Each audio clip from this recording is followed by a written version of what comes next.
Hello, everyone, and welcome to the Burning Crusade.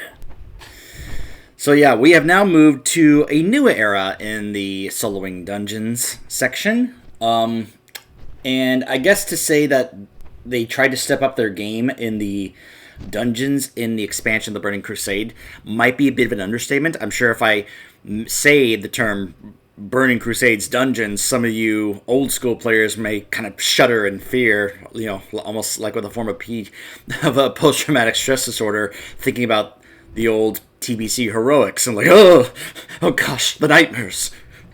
I have heard that TBC heroics back in the day were, to say that they were hard or difficult was an understatement. That's kind of what has been conferred to me as someone who did not experience it back in the day.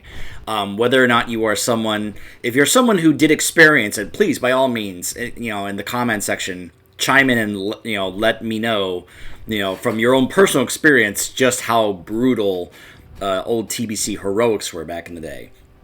Especially when a lot of them kind of required you to do so as part of other quest lines, attunements, because they were still doing attunements, which I still love the whole idea of, we go through, these quest lines, having to do other things that play a role into the idea in lore of us actually getting to do some of the other higher level stuff, like the idea of we go through the quest lines in this zone in Hellfire Peninsula, and these dungeons, all leading up to us going down into the depths of Hellfire Citadel here and taking on Magtheridon, which is part of the story of at least one of the dungeons here. And we will probably get to that one in the next video. But initially, we're going to be starting off, you can see some of the... I like how it's like, oh, hey, you want to go get this helm? Guess what? You're going to be able to try and catch these rares who are walking these areas. I love the added details that the guys who work on the handy notes, or maybe it's just one person, I don't know. I'm assuming it's more than one person, that they add these extra details to the handy notes add-on. That's one of the reasons I love handy notes. Love it. Anyways, also, Spirit Healer, just kind of marked over here. Love that. Because of the... Anyways. So, there's another thing I want to talk about first before we do this. And I've talked about this before, but I'm going to go ahead and say it one more time before we delve into the TBC dungeons, especially when it comes to the story of what's going on in these dungeons as part of the story of Burning Crusade, which was mistakenly wrong. So, for those who don't know what I mean, I'm going to go ahead and tell this story one more time. During the time that they were planning to make an expansion for World of Warcraft, they were still also working on some of the endgame stuff for vanilla WoW. So there was basically ended up being two different writing teams. The main writing team, which included the head honcho writers, including Chris Metzen and any of the other, big-time writers who were working on WoW, they were still working on that endgame stuff. Like, they were working on Courage. But they wanted to get a head start on TBC in preparation for its launch later.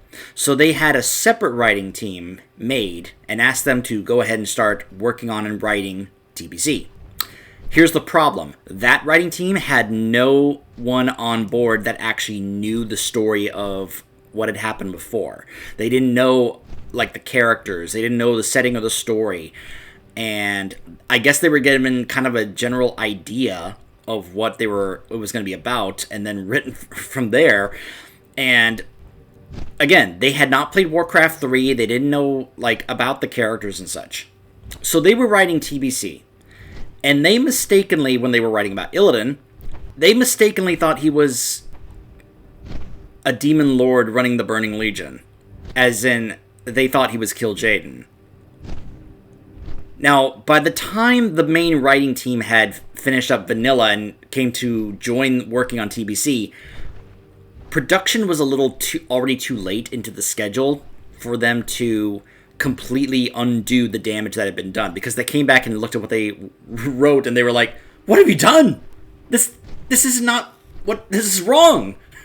So they had to, on a short timetable before release, they had to kind of salvage what had already been developed somewhat to have it make a bit more sense. But let's just say there are various different elements throughout TBC that still have this issue. Now, I actually have discussed this with somebody else. By the way, Danth Trollbane. You can see him chatting in the window.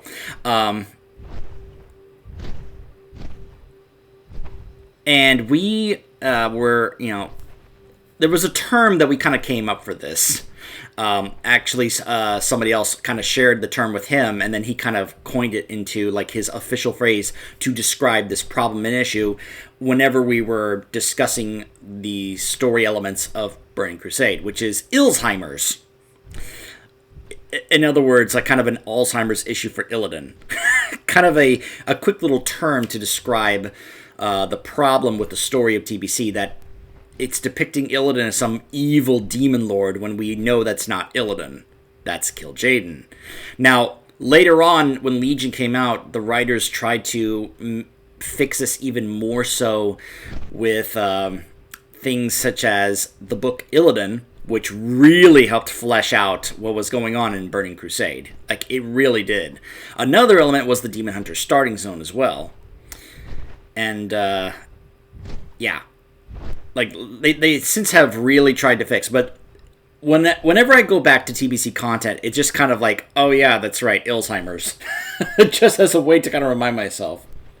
So, as we go through these dungeons, you're going to see Alzheimer's kind of like pop up every now and again, making it seem as if Illidan is this horrible, evil demon lord when that's not actually true. And again, like, the Illidan book really helps out with that, which I have read, of course, by the way.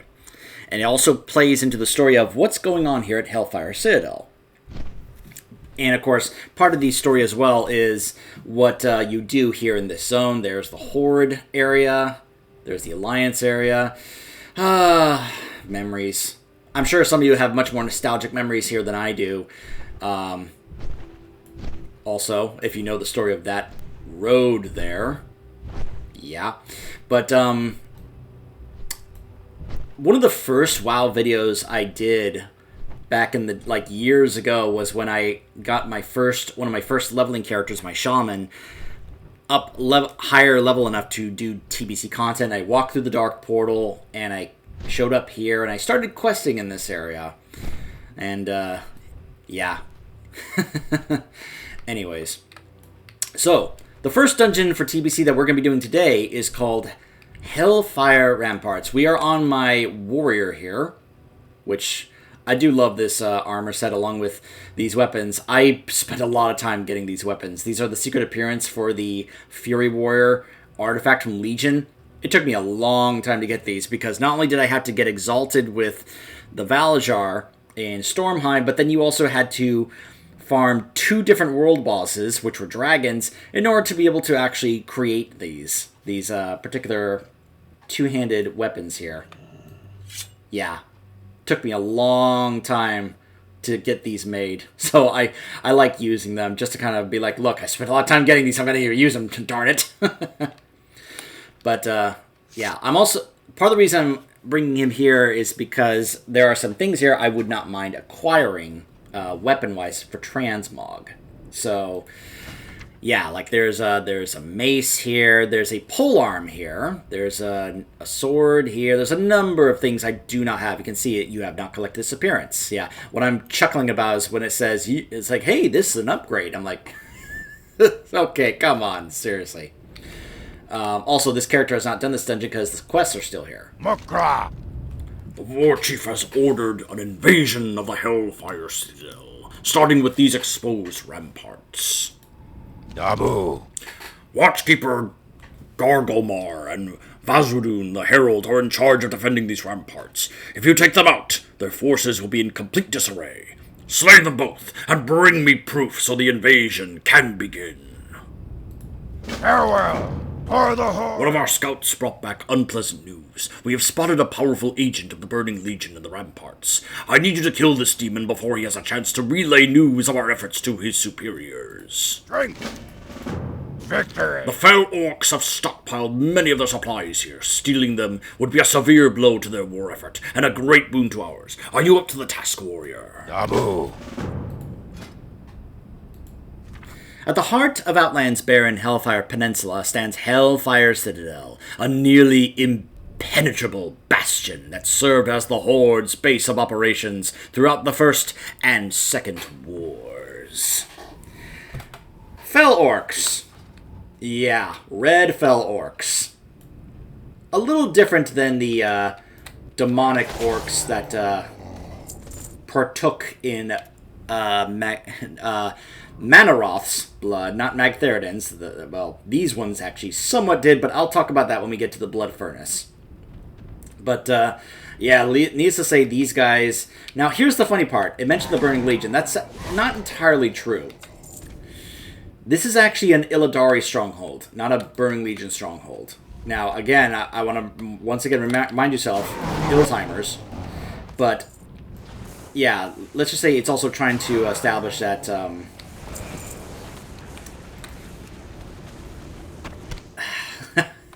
This is such a strange thing to talk about because, again, the whole Alzheimer thing kind of ruins this when it comes to trying to explain the lore and the story of what's going on here.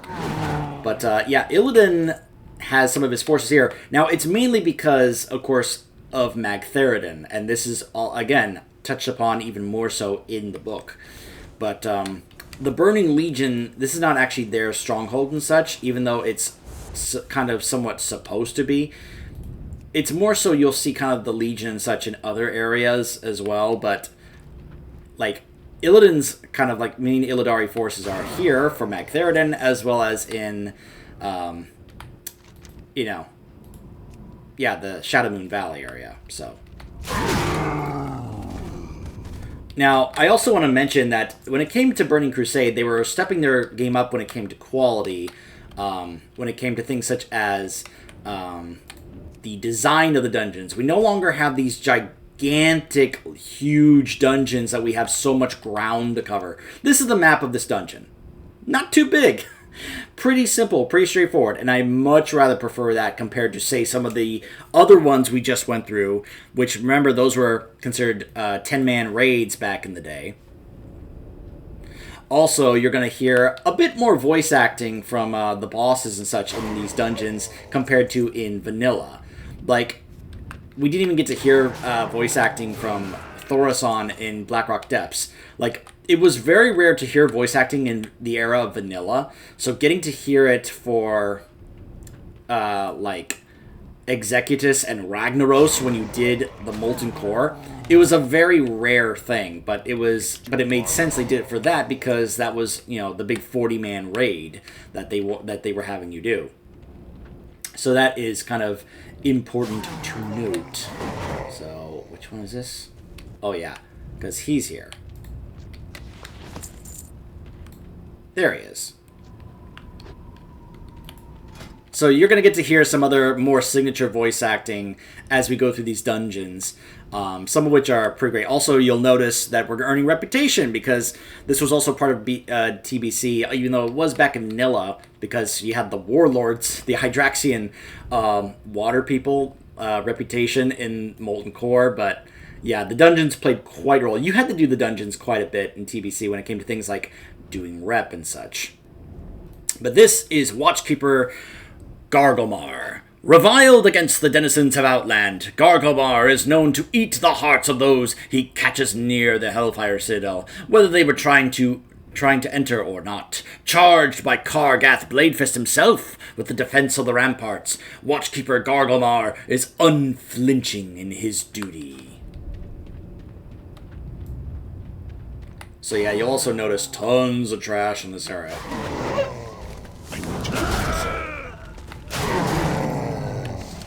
The Bleeding Hollow clan. You'll also probably, if you played Warlords, you're probably going, hey, wait a minute, I recognize some of these, like the Bleeding Hollow, the Shattered Hand. Yep, that's these are the leftovers from from this era. You know, these were the original ones that we dealt with in TBC, compared to the alternate versions of those from Warlords.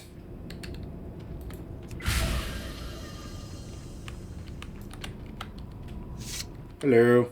I'm gonna enjoy this. Back off, pup! Notice already we're getting more voice acting from the bosses here than we did throughout the entire time that we were doing vanilla. So yeah, he's got Overpower, Mortal Wound, Surge. He's got these two Watchers to help him out. You, of course, can have Shadow Pain put on you. Back off, pup!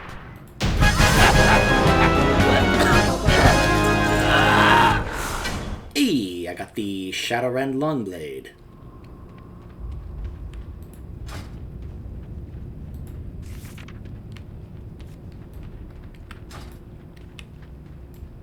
I'm out of range.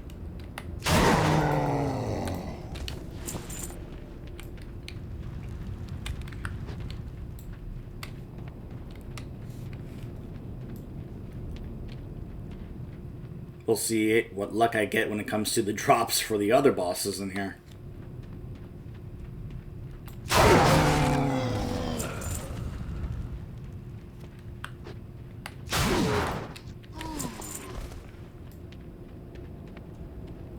What I like also is that once you're done with the quests, you can just drop down here and just turn them back in at the entrance. I like that. It's one of the things I like about, say, Skyrim dungeons, is that there's a way to quickly get back to the entrance once you get to the end and finish it. It's like, oh, sweet, I can just quickly get back there. That's wonderful.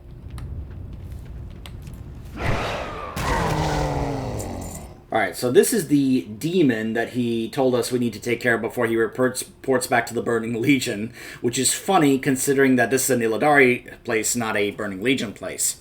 Omar the Unscarred was a disciple of Hakar the Houndmaster and took charge of the legendary warrior's remaining Fellhounds after his master's defeat during the War of the Ancients. Since that time, Omar has never been defeated in single combat. The venerable demon is Illidan's envoy to the Fell Orcs of Hellfire Citadel. Yeah.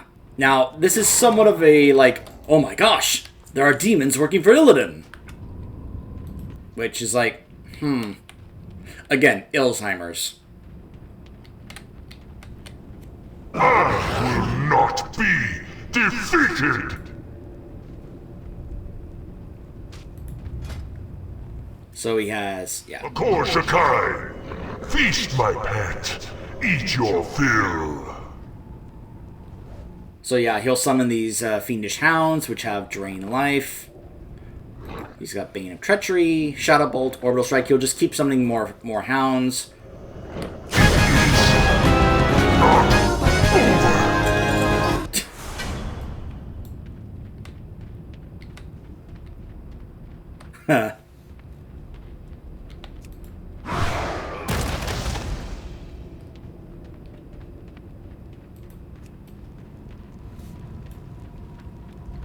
And so already we are at the third boss here.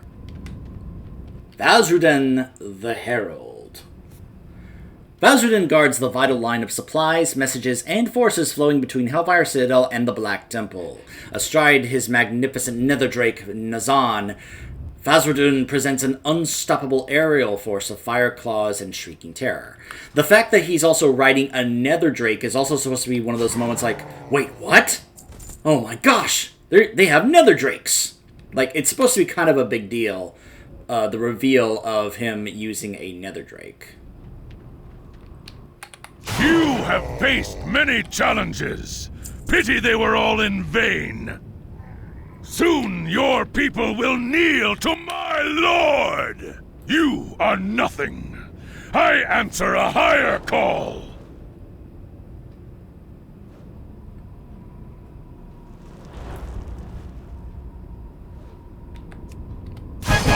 Lord will be the end of you all. I need to get closer.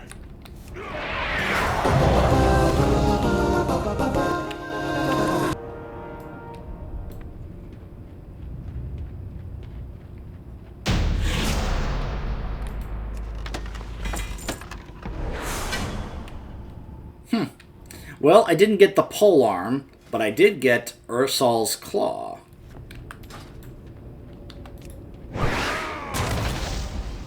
I guess I'll just have to come back here again on another character or something later.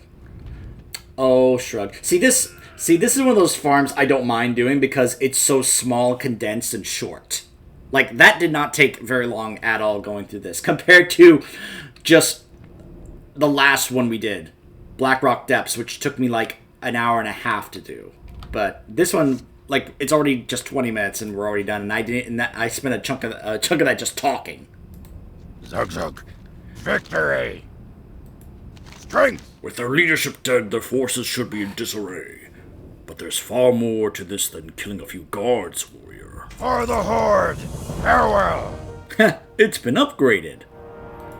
Strength! Well done. We need the time you've bought us to investigate the link between the Fell Orcs and the Burning Legion.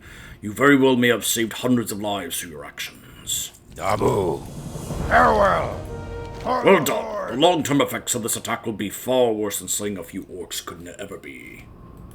Victory! So yeah, the fact that he was riding a Nether Drake, that's more so something that will come up later when we get to Shadow Moon Valley, and you then go down to this area and start, doing the questing, learning about the Nether Drakes and all that. So, but that was Hellfire Ramparts. I'm sure back in the day it was brutal, but then again I've heard a lot of these, if not all of these, were brutal back in the day. So, now that we have taken care of the ramparts up here, we, in lore, are now able to move in further inside the Citadel, and we will be heading next inside to the Blood Furnace. Stay tuned.